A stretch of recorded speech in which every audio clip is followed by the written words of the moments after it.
E o jornal agora vai mais uma entrevista, né, ô Jeremias? Nós vamos falar agora com Marcelo Bossóis. Ele é médico imunologista e falar sobre o fortalecimento do sistema imunológico contra a Covid-19. Muito boa tarde, Marcelo. Seja bem-vindo ao Jornal da Rede Alesp. Tudo bom? É um prazer estar com vocês participando desse espaço tão importante. Doutor Marcelo, mais uma vez a gente agradece a participação aqui no Jornal da Rede Alesp, trazendo informações e grandes informações de utilidade pública para os nossos telespectadores. Eu queria que o senhor explicasse como é que funciona o sistema imunológico de uma pessoa saudável e de uma pessoa contaminada pela doença da Covid-19.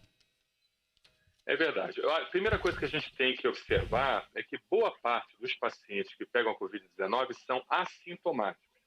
Ou seja, 80% desses pacientes não apresentam absolutamente nada. E isso não quer dizer que o sistema imunológico desses pacientes não esteja funcionando. Ele está funcionando adequadamente, ele está justamente agindo no chamado sistema imunitário inato, que é aquele sistema imunitário que a gente nasce com ele, mas não dá tempo de informar o restante do sistema imunológico a ativar uma resposta imune mais aprimorada, mais abrangente. Ou seja, o paciente ele passa pelo Covid-19 sem ter absolutamente nada e muitas das vezes não desenvolve anticorpos contra o Covid-19, mesmo tendo pego o Covid-19, que não deu tempo de ativar e de chamar a segunda fase do sistema imunitário, chamada imunidade adquirida. Agora, aquele paciente que pega o Covid-19 e que desenvolve sintomas, ele apresenta 20% dos casos. 15% são casos mais leves, que de certa forma não precisam de um atendimento hospitalar, e 5% vão precisar sim de um atendimento hospitalar, ou seja, um atendimento de emergência ou enfermaria, ou até mesmo um atendimento em unidade fechada em CTI, em unidade de terapia intensiva. E esses pacientes em específico que precisam de uma unidade de terapia intensiva, eles acabam tendo um fenômeno chamado tempestade de citocinas. O grande problema do Covid-19 não é nem o vírus em si, mas sim a resposta imunológica extremamente exacerbada, mediada por uma interleucina chamada interleucina 6, onde faz essa tempestade. É uma tempestade de substâncias pró-inflamatórias, substâncias vasoativas, substâncias realmente que mexem com o sistema imunitário e fazem com que o sistema imunitário ele fique extremamente ativado e exacerbado. Então, o grande problema do Covid-19 é justamente essa resposta imunológica que nós damos, que muitas das vezes o paciente nem tem mais o Covid-19, nem tem mais o vírus circulante, mas ele exacerba de uma tal forma que mexe com todos os sistemas de regulação do organismo, fazendo com que a gente entre, então, em sepse. A septicemia ou a sepse é realmente algo extremamente complicado e grave no caso do Covid-19. Doutor, o que a gente evoluiu em relação ao diagnóstico desde o início da pandemia? Porque a população, a gente assim, todo mundo acha que, todo mundo é exagero, mas muita gente acha, já peguei, tive muita dor de cabeça, tive isso, tive aquilo, se confunde. E a classe médica evoluiu nessa questão do diagnóstico? Porque no início era questão do pulmão, enfim, né? Pois não. Perfeito, perfeito. É importante nós entendermos que a cada dia que passa, nós estamos entendendo que a Covid-19 é uma doença sistêmica. Não é uma doença localizada especificamente para o pulmão.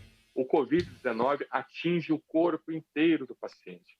Agora, certamente, aquele órgão mais afetado é o pulmão, causando insuficiência respiratória. Mas é muito importante nós entendermos que os vasos do paciente podem ser atingidos, causando uma vasculite. Essa vasculite pode levar à formação de trombos, e esses trombos podem dar outros problemas, inclusive levar o paciente ao óbito, por causa justamente da obstrução repentina que pode acontecer nos vasos circulatórios do paciente. Ou seja, o paciente pode ter um AVC isquêmico, um AVC hemorrágico, pode ter uma trombose, pode ter uma hipertensão pulmonar causada por um tromboembolismo pulmonar. Ou seja, tudo isso pode ser agravado por causa dessa característica do Covid-19 de não ser somente uma infecção localizada, mas sim ser uma infecção sistêmica.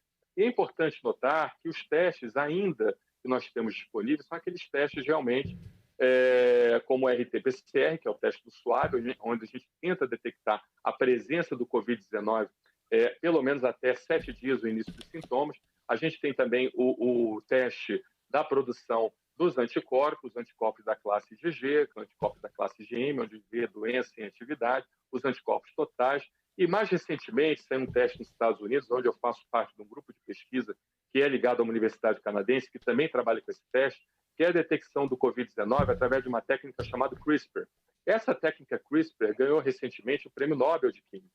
A doutora Emmanuelle Charpentier e a doutora Jennifer Doudna, uma francesa e outra americana, elas ganharam esse Prêmio Nobel de Química e várias unidades de pesquisa no mundo inteiro estão utilizando essa técnica para inúmeras finalidades, desde tratamento até diagnóstico. E, no nosso caso, nós estamos desenvolvendo, junto com a Universidade de Laval, laboratório do professor Jacques Tremblay, um diagnóstico extremamente preciso, em parceria com instituições de pesquisa aqui no Brasil, onde esse diagnóstico consegue ter um índice de sensibilidade, especificidade, acima de 95%, ou seja, trocando em miúdos, a chance de dar um falso negativo ou um falso positivo é muito pequena.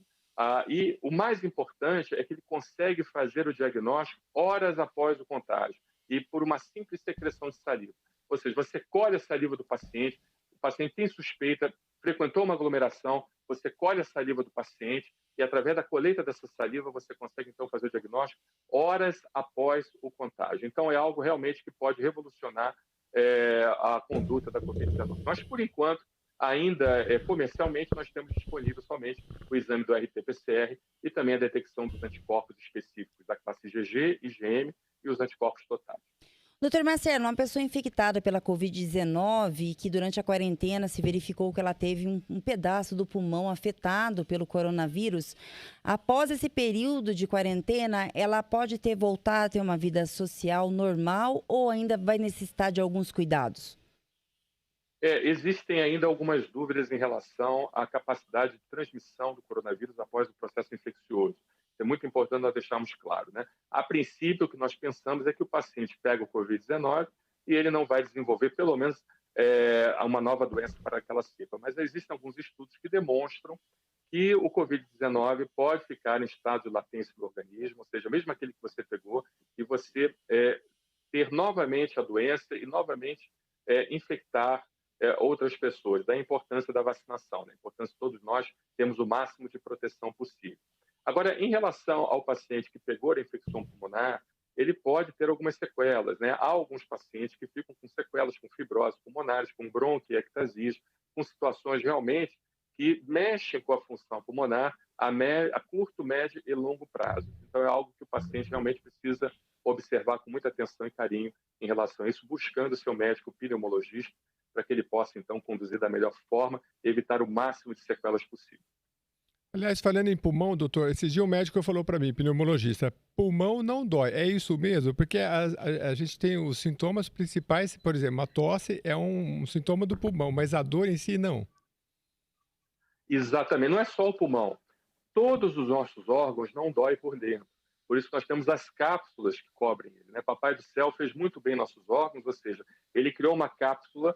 Em todos os órgãos, a gente tem aquela cápsula de Gleason no fígado, nós temos a própria pele, que encobre o nosso corpo, nós temos a pleura, que encobre o pulmão, nós temos o pericárdio, que encobre o coração. Ou seja, essas cápsulas são extremamente o periósteo, que encobre o osso. Ou seja, essas cápsulas são altamente inervadas justamente para dar aquele primeiro choque, aquela primeira proteção que o organismo tem de sentir a dor e não deixar aquele objeto pontudo, pontiagudo, ou aquela lesão, ela progredir.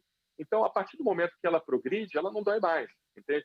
Por isso que você vê aqueles pacientes com fixadores externos, com aquelas traves de ferro dentro do osso, não sentindo dor, né? Porque quando você consegue entrar dentro do local, você não sente mais dor. Da mesma forma, já viu falar aquele enfermeiro que tem aquela mão maravilhosa, que não sentiu nada? É porque ele conseguiu transpor de uma forma rápida a agulha na pele, rompendo logo aquelas terminações nervosas e fazendo com que o paciente sentisse pouca dor. Porque a partir do momento que entra no músculo, você acaba tendo muito pouca dor. Então, a mesma coisa acontece com o pulmão. E isso, de certa forma, é perigoso, porque, no caso, até estendendo aqui um pouquinho para pacientes com câncer de pulmão, o câncer de pulmão ele só consegue dar diagnósticos quando ele está realmente muito espalhado, quando ele muitas das vezes ele está avançado, não nos dando sinais de alerta para combater o câncer do pulmão. E da mesma forma, acontece com o Covid-19 em alguns casos, principalmente no início, né? O paciente não vai sentir dor, a não ser que você tenha o acometimento daquela capa que envolve o pulmão, aquela capa que cobre o pulmão chamado pleura.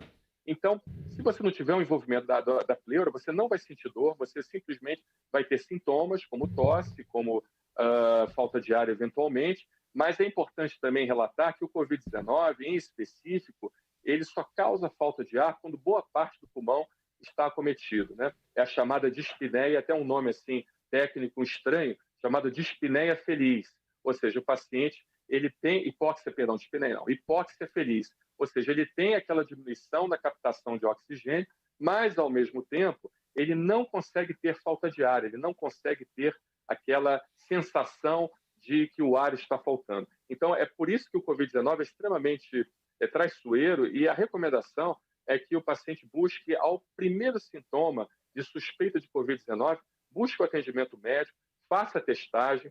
Nós sabemos que a testagem ela é a solução para a humanidade. Quanto mais testes nós tivermos, maior chance nós teremos de ter um diagnóstico precoce e, consequentemente, um tratamento eficaz.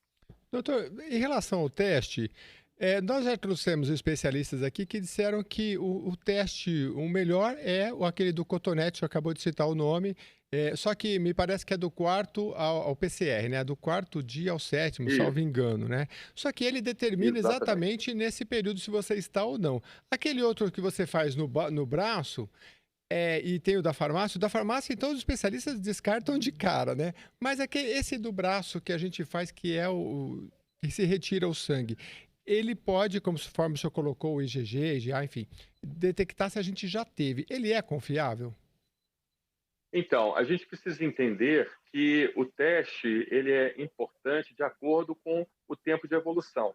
Se você solicitar um teste de anticorpos, ou seja, aquele teste rápido que você está falando, aquele teste que a gente pega uma gotinha, coloca no dispositivo, espera então fazer a reação e fazer aquela fita, né? Aquela faixa que vai indicar então a reatividade. Esse teste ele não vai funcionar no início dos sintomas, ou seja, você precisa fazê-lo pelo menos 7 a 10 dias após o início dos sintomas, porque a gente tem a chamada janela imunológica, que é o tempo que o organismo precisa para começar a ativar linfócitos T, os linfócitos B, e esses, por sua vez, vierem a produzir anticorpos. Os anticorpos, primeiro, os anticorpos da classe IgM, que é aqueles anticorpos produzidos para combater a infecção em atividade. E segundo, os chamados anticorpos bloqueadores, aqueles anticorpos justamente que vão nos dar uma proteção mais a longo prazo. Então, para que isso comece a acontecer, o paciente precisa passar pelo menos 7 a 10 dias após o início dos sintomas. E é importante também nós notarmos o seguinte, o exame do RT-PCR, ele pode vir negativo depois que o paciente estiver nas fases finais da doença. Então, se você fizer aquele exame do cotonete, aquele exame do suave, aquele exame que incomoda no nariz, no finalzinho da doença, pode ser que ele venha negativo, pode ser que ele venha positivo. Ele consegue detectar o fragmento do DNA, do vírus. Mas pode ser que ele venha negativo. Então, tudo vai depender qual o melhor exame para qual o melhor tempo de evolução. Se for no início, iniciou os sintomas, a partir do 4º dia você fizer o RT-PCR, certamente isso é o melhor. Posteriormente, você pode fazer os testes rápidos. Os testes rápidos têm um índice de especificidade razoável, dependendo do fornecedor, e o teste de sangue é aquele que você colhe no tubinho do sangue, onde você mede esse exame pela método de ELISA e também pelo método de imunofluorescência, né? O quimiluminescência ou eletroquimiluminescência, são métodos onde você colhe o tubinho do sangue, leva para o laboratório e pede então para o paciente, pede para o técnico do laboratório então fazer a detecção da presença dos anticorpos através desses métodos, a eletroquimiluminescência e a quimiluminescência. Doutor, você poderia dar algumas dicas para o telespectador que está nos assistindo de hábitos, né, para o nosso sistema imunológico ficar mais forte contra a Covid-19? Olha, a primeira coisa que a gente tem que entender em relação a essa pandemia é racionalizar essa pandemia. É tentar colocar a nossa razão em cima da nossa emoção. Ok? Porque a partir do momento que a gente começa a atuar de forma emocional, a gente acaba pegando essa pandemia, pegando esse vírus e acaba padecendo, perecendo com esse problema. Então, eu sei que muitas das vezes as pessoas elas têm aquele hábito diário que passaram décadas da sua vida trabalhando, frequentando ambientes sociais, indo para bares, indo para cinemas, para teatros, para restaurantes, e de repente você tirar isso do paciente é muito difícil. Psicologicamente, a gente entende que isso é muito difícil, mas a razão em relação a esse hábito que o paciente tem que preponderar justamente para que ele entenda. Não é momento de nós frequentarmos aglomeração. Eu não sou totalmente radical, eu acredito que realmente aqueles pacientes que não fazem parte do grupo de risco, eles podem ter um certo tipo de convívio, até para você ativar a economia, porque a gente sabe que uma economia em frangalhos, a médio e longo prazo, é uma coisa terrível. Mas, ao mesmo tempo, esses pacientes que estão economicamente ativos, eles devem evitar ao máximo o contato não essencial, ou seja, vai trabalhar, usa sua máscara, troca sua máscara com frequência, pelo menos após sempre até 2 horas do uso dela, sua máscara de pano, use álcool em gel, tente ao máximo evitar aglomerações. Se por acaso você não puder, durante o seu trabalho, aquela conversa que todos fazem muitas das vezes em um ambiente, né, de confraternização, evite isso. Tente executar seu trabalho de uma forma metódica, ir para casa, fazer sua higienização, chegar em casa, tomar um bom banho, um banho purificador, um banho onde você consiga realmente eliminar boa parte dos germes que estão dentro do seu organismo. Pegue sua roupa, coloque dentro de um saco preto, um saco plástico, amarre aquilo ali, leve para a lavanderia, porque o Covid-19 não é brincadeira, não foi a pior pandemia que a humanidade já passou. Mas uma característica muito ruim do Covid-19 é a questão desse Covid-19 ser uma roleta russa, ou seja, a gente não está tendo muito como fazer a previsão de quem realmente vai padecer desse problema ou não. Então, é muito importante nós não baixarmos a guarda. Vamos manter a economia ativa? Sim, vamos manter a economia ativa, mas vamos evitar os supérfluos, vamos evitar os excessos, vamos evitar frequentar ambientes realmente que nos vão facilitar nós pegarmos essa doença e, consequentemente, passar para os nossos familiares, principalmente aqueles que são do grupo de risco, os idosos, as crianças com imunodeficiências, pessoas com diabetes, pessoas que fazem uso de remédios que venham a diminuir a imunidade, pessoas com doenças cardiovasculares, pessoas com imunodeficiências adquiridas como HIV, ou seja, todos esses pacientes têm que ser tratados igual cristais. Eles são cristalzinhos que precisam ser protegidos e depende de nós a responsabilidade social e coletiva de não trazer essa peste para dentro da nossa casa. Agradecemos bastante, doutor Marcelo Bossóis, ele é médico imunologista. Doutor, rapidamente, assim, em 30 segundos, vamos ver se a gente consegue responder só mais uma perguntinha que nos chegou. Assim, a pessoa, digamos que ela está com Covid, o teste não indicou, mas pode ser que o teste venha negativo, venha errado, enfim. E aí ela tem, o senhor falou que é uma doença sistêmica e ela pode estar com problema no pulmão, no rim, no fígado, enfim. O tratamento agora vai ser, neste caso que eu estou citando, vai ser não vai ser na causa, né? Porque não temos vacina. Vai ser sempre tratar do órgão que está com problema, né? Não existe outra alternativa, né? Mesmo que o médico diga ou pense, não, ele está com Covid ou não está. Ou existem tratamentos específicos? Olha, deixa eu falar uma coisa, talvez eu não tenha oportunidade de falar isso e eu esqueça. É o seguinte, a vacinação preventiva para outras doenças, já está provado já isso, ela diminui a chance de você complicar do Covid-19. Não que você vá produzir anticorpos reativos para a Covid-19, anticorpos que, de certa forma, ajam no Covid. Não é isso. Mas ela vai evitar com que você pegue infecções oportunistas ao Covid-19. Porque boa parte dos pacientes que vai para o CTI não morre do Covid-19, morre de uma pneumonia extensa, morre de uma infecção fúngica extensa, morre de algum outro problema. Então, a vacinação preventiva de gripe é muito importante. Nós temos a vacina de gripe trivalente. Um mês depois pode ser feita a vacina de gripe tetravalente para reforçar. Tem a vacina antipneumocócica 13-valente, que ajuda muito. Está provado que quem se vacina dessas vacinas tem uma diminuição do risco. Não é que não vai acontecer, mas pelo menos estatisticamente diminui o risco. A 13-valente conjugada, a vacina antipneumocócica 13-valente conjugada, a vacina antipneumocócica 23-valente polissacarídea, é extremamente importante. E existe também uma outra vacina chamada tríplice bacteriana celular, que ela tem 2 componentes da difteria e do tétano, que são imunopotencializadores da resposta imunológica, ou seja, melhora um pouco a imunidade, e também tem o componente também da Bordetella pertussis, que é a bactéria que causa a coqueluche. Então, assim, se você puder fazer essas vacinas, seja em clínicas particulares, seja no Sistema Único de Saúde, é muito importante, não que você vai ter uma prevenção específica contra o Covid-19, mas certamente o seu organismo ele vai ficar mais ativo, ele vai ficar mais protegido contra as complicações do Covid-19, que justamente é essa questão. E se você, de certa forma, tiver o diagnóstico Covid-19, o diagnóstico precoce sempre é a melhor situação para que o médico ele consiga fazer uma avaliação holística do seu corpo, né? Como eu havia falado, o Covid-19 é uma doença sistêmica, é uma doença que pode acometer vários órgãos e uma realidade, um risco muito grande é a formação de trombos. Então, pegou o Covid-19, beba bastante água, procure seu médico, ele vai pedir um exame chamado dedímero, vai ver se esse dedímero está alto, vai pedir outros exames chamados proteína C reativa, VHS, para ver também se estão aumentados. O próprio hemograma nos ajuda a saber como é que está o quadro infeccioso do paciente e ele vai passar medicações preventivas para evitar a formação de trombo. E agora, recentemente, algumas medicações que têm algumas evidências, né, na diminuição da carga viral, principalmente quando elas forem feitas precocemente. Muito bem. Feito logo no início. Primeiro sintoma, tá bom? Doutor Marcelo Bossóis, muito obrigado mais uma vez pela participação aqui no programa do Jornal da Rede Alesp. Eu que agradeço, muito obrigado pelo convite. Continue conosco.